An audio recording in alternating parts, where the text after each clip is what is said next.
ហងហូរចល័តកាត់ទៅសមុទ្រផុតក្តីខ្វល់ខ្វាយគោក្រហឹមរលោករលឹមផ្សែងក្រូចច័ន្ទចង់រណោចតូចមួយចំណិតរិតរាំងភ្លឺសាយហើយមកជាតិប្រំប្រោះសម្រងម្នោះទូ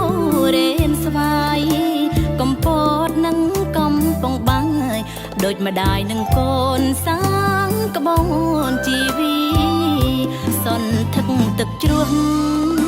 ហាក់ឆ្លុះនឹងទាំងថ្មដាមកប្រាំងសាងអនុសាសច្ចាជួបជុំវត្តស្នំ7បកក្បាលដំរីព្រៃព្រឹកទឹកជ្រោះរំ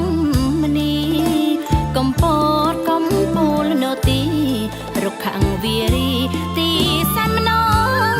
រម្យត្រើយកងស្រែអនដងខ្មែរវាលស្រែអំបិលទឹកនេះស្រួលស្រាលព្រឹកព្រែកអំពិលព្រាចព្រើប្រោះព្រំអវត្តអង្គព្រៃសេរីមានជោគជ័យធំប្រាសាទភ្នំឃ្លោកលោកគុំអនុស្សាវរីយ៍ខ្ញុំជ្រួភ្នំទឹកឈូ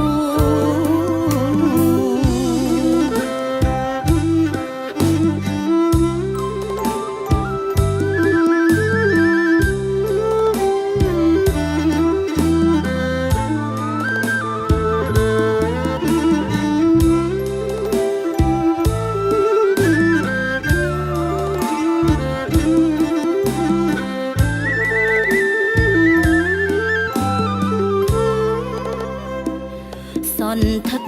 ទឹកជ្រោះហាក់ឆ្លុះនឹងផ្ទាំងថ្មដាមកប្រាំងសាងអនុសាសច្ចាជួបជុំវត្តស្នំ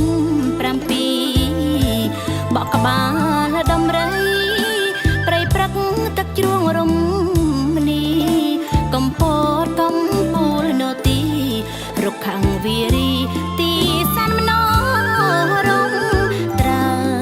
យកងស្រែអណ្ដងខ្មែរវាលស្រែអំបិលទឹកនេះស្រួលស្រាលព្រឹកព្រែកអំពិលព្រាចព្រើប្រោះព្រំអវត្តអង្គព្រៃ